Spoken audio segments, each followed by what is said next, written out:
Greetings, Dr. B here to talk with you about comparative research methodology.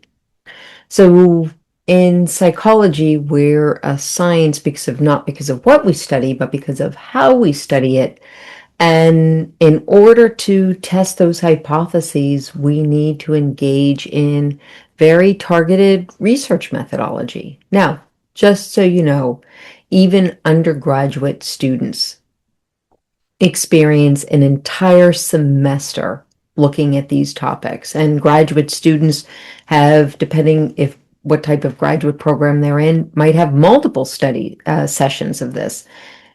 We're just putting this all nice and neatly together in a single presentation. So obviously, there's a lot of detail that I'm not going to be able to go into. However, anybody out there who has questions, just reach out to me. I love talking about all of these types of things and what good research methodology looks like. So there are so many different types of research methodologies, and I've just picked 6 of the more common ones. They're not the only ones, but they are ones that are relatively used regularly in psychology. Some of them could be used more. The first one we're going to talk about is the case study. So a case study is a research methodology first and foremost, right? So if you think, what is a case study? It's a research methodology. But what it does is it enables us to really go into depth with regard to a single individual or a single situation that's unique. Case studies are typically used in new situations, like COVID began with a case study. And then one case study became another. We call that a case series. And then other types of research methods were applied in order to understand COVID. Another time that case studies were used is with uncovering what we now know to be HIV. At the beginning, we didn't understand. Healthy young men were showing up at emergency rooms with no immune system, no ability to fight off disease, and case studies looked at individuals one at a time. And then you can string a bunch of case studies together if there are enough of them, and that would be a case series. In psychology, case studies tend to be used for individuals like Phineas Gage, who had a metal rod go in through his frontal lobe and completely change his personality.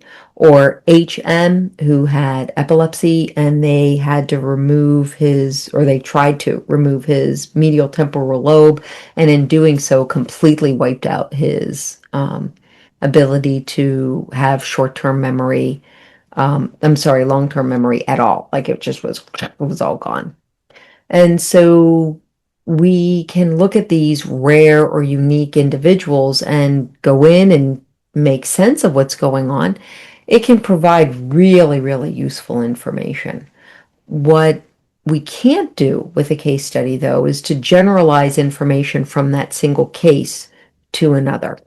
It might help us form hypotheses, but we cannot test a hypothesis with a case study.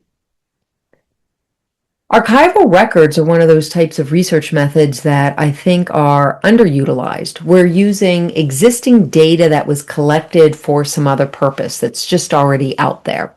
And we're looking for trends, right? We develop a hypothesis and we go look to this existing data to see, are we seeing evidence of our hypothesis in this data? In general, archival records can be cost effective, assuming that you have access to the data. Of course, sometimes people won't share their data with you, or you don't have access to the data. And additionally, the data were collected for a different reason at a different time. You have no sense of how the quality is or anything along those lines. One of my favorite examples of archival records research is research my students had done. So as you all know I do research on success, and one of the variables I like to talk about is oppositional mindset. It is this sense of, it's this variable that when people tell you you can't, but you still power through and you use their, oh, you can't, as kind of a mild motivation to get through all of the challenges. And interestingly enough, this wasn't in the literature. It's not in the literature. We talk about it, but people haven't studied it. So when my students were first hypothesizing this, the first thing we did was take a look at archival records. We looked at two different types of records. One was existing music, because if there really is this thing that people could be motivated by somebody saying you're not going to be successful and they power through it, we should find it in different places. And in fact, they found it in numerous songs, particularly of the hip hop genre. But we also had data that had been collected a good 7 years earlier by a different student, looking at students, young men who came from environments where they probably shouldn't have been academically successful, but here they were in college, close to graduation, and very successful with high GPAs. And she interviewed them and to find out, what were some of the barriers they overcame? How did they overcome those variables? What did they contribute to their success? And even though she wasn't asking them questions related to oppositional mindset, because we didn't develop that theory just yet, we were able to look, and approximately 40% of the men who were interviewed volunteered information that very much aligned with our new theory of oppositional mindset. So the archival records were able to demonstrate, yes, indeed, this is a thing that people use, particularly those coming from backgrounds where they're not supposed to be successful, to help guide them through to success. Naturalistic observation is looking at a participant, oftentimes an animal, but it can be a human, in their natural environment without any manipulation at all. Now, this is not easy to do, particularly for animals who might be sniffing around and smelling us, and as soon as they smell that there's a human, they're going to behave differently. But there are methodologies that you can go in to make sure that you're recording and you've managed your smell, and you don't start collecting data until there's no sense of that you've even been there. And so this is just a fabulous way of getting real data in the participant or the subject in their natural environment. And you don't get the artificial component of being in a laboratory environment, because let's face it, we all behave a little bit differently when we know we're being observed, right? So this is very useful research methodology. The problem is that because we can't manipulate anything and we have no control, there's only limited conclusions that we can draw. So we can test hypotheses, but we really can't test causal hypotheses. We can just test some components of hypotheses. Naturalistic observations, though, are really good for generating new hypotheses that can further be tested, maybe in a laboratory setting. Survey research is a systematic way. We do survey research with humans. It's a systematic way of getting self-report information from a large sample. This is a great way to get a whole lot of data really, really quickly. And it, you can measure so many different types of trends, attitudes, behaviors across a large population. It's fun to do at times, but there's a lot of limitations. Apart from the fact that you can't test a causal hypothesis, survey research is really good for testing non-causal hypotheses, but you're relying upon self-report. And a person has to be consciously aware of what it is that you're asking them. And there's a whole lot that we do and that we process that we're really not consciously aware of. So survey research can't be used in those spaces.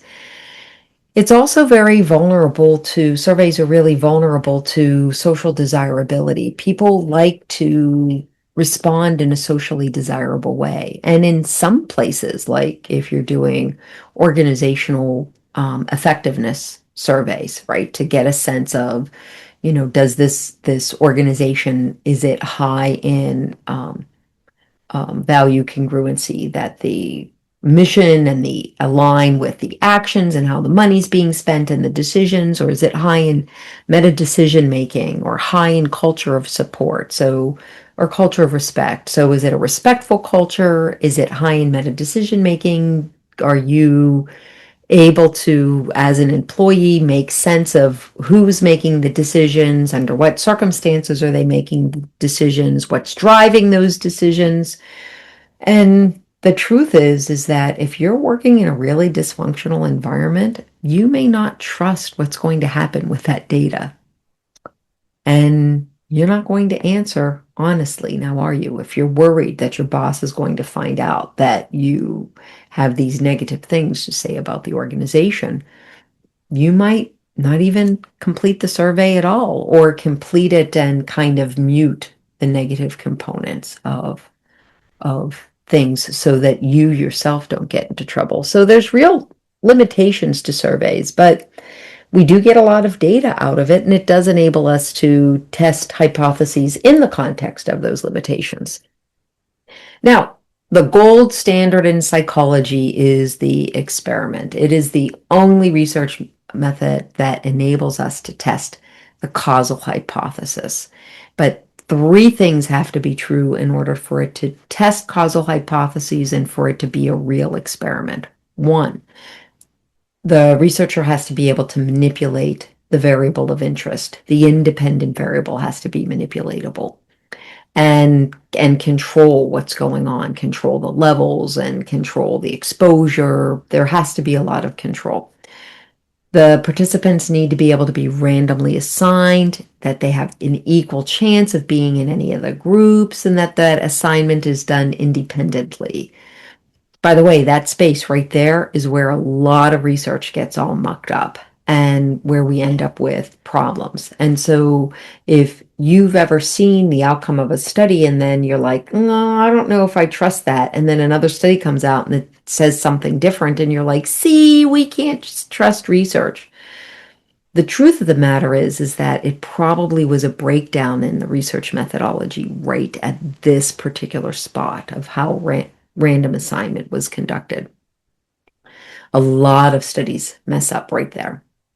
The third piece that has to be true about an experiment is the statistical inference, that you have to use a statistic, because you know what? You've randomly assigned people to one of two conditions. Let's say we were getting a group of dogs. We had a group of, we went out, we grabbed randomly a group of dogs and we randomly assigned them to one of two conditions.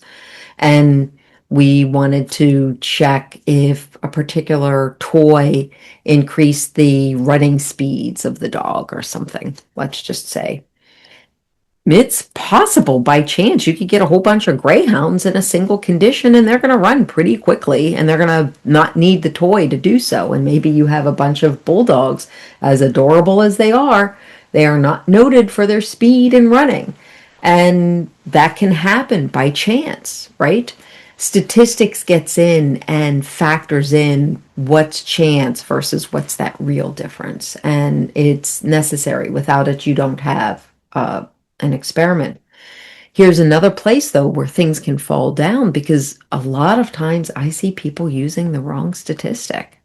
And if you use the wrong statistic for the data that you have, you're not testing your hypotheses. And so the more you understand about what good methodology looks like, the more likely you are to go, hey, wait a minute, this study is flawed. And as such, I'm not going to trust the conclusions that are drawn from it. Now, let's talk a little bit about these variables, right? So we have a variable that we can manipulate in an experiment. That's called the independent variable. right? And that's the cause of the dependent variable changing. So in the case of the dog study, I had said, here's this special toy, and we were hypothesizing that it would cause dogs to run a little faster. Right. I don't know why you would do that study, but that's what came to my mind. So here's the example. So the running faster, the little doggy running faster is the effect. That's the dependent variable. And if you have an independent variable and you have a dependent variable, you have an experiment. However, there's a whole host of variables that we might want to answer questions about that we cannot manipulate. Things like mental health status, age, race, religion. Either it's impossible to manipulate because you have all of these years of experience and exposure, um, or it's unethical to, right? And so the Phineas Gage study and the HM study both determined that certain parts of the brain, in the case of Phineas Gage, drive a component of personality and decision making. And in the case of HM, memory, right? We can't go in and randomly assign people to two different conditions and remove parts of their brains just because we want to see what it does. So we can't do an experiment in those cases. In this case, we have a subject variable where and we can't do an experiment. So because we can't randomly assign people. So what do we do? It's called a quasi experiment. Now, here's the thing to know. Lots of people talk about quasi. Very, very, very few people do it well. It is a really hard research methodology to do well. And if you're going to want to do quasi experimental research, you better be properly trained in it. And most people aren't. And you can see because their studies come out, they're faulty. And if their studies are faulty, the way that they've collected the data is going to be faulty, and any conclusions that come out of that is going to be faulty.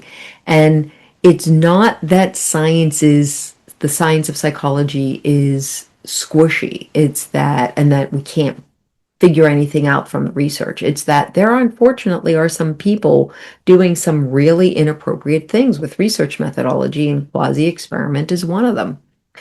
In a quasi experiment, the subject variable is treated like it's an independent variable. That's what's driving the hypothesis. That's what's driving the study. And so then you're still looking at a dependent variable, but you have to do other things as you collect the data to be able to narrow in on a causal relationship.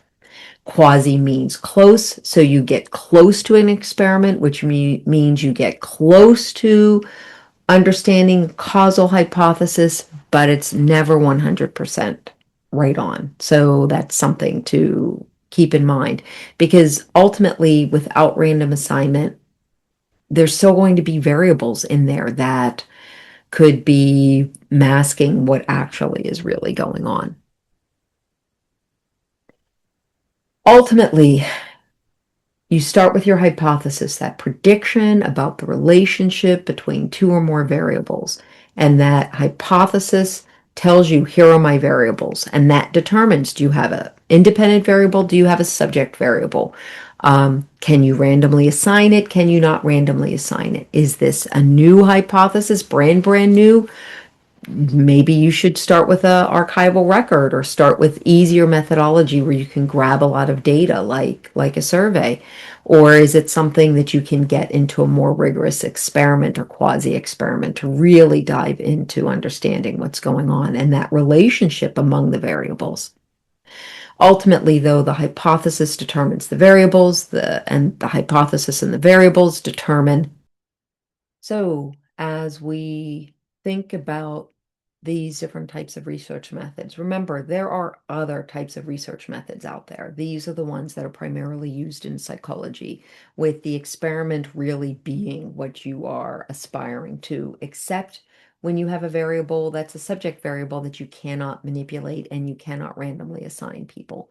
Then you go towards that quasi experiment. Survey provides us with great hypothesis testing capabilities and lots of data, but we have to be cautious of the limitations because people will lie, and sometimes they think they're telling you the truth. They just don't know because it's not consciously available to them. In psychology, I think archival records are highly underutilized because there's a lot of data out there that we can dive into and test. But I think there's potential there. Case study is used in rare and unusual environments, and that's our research methods ultimately are determined by our hypothesis and the variables that we are testing. And when we get our research methods right, it gives us really, really useful information that can contribute to the field of psychology so that we can keep on advancing our knowledge. Dr. B here, talking about research methodology. I appreciate your time today and hope you're great. Take care.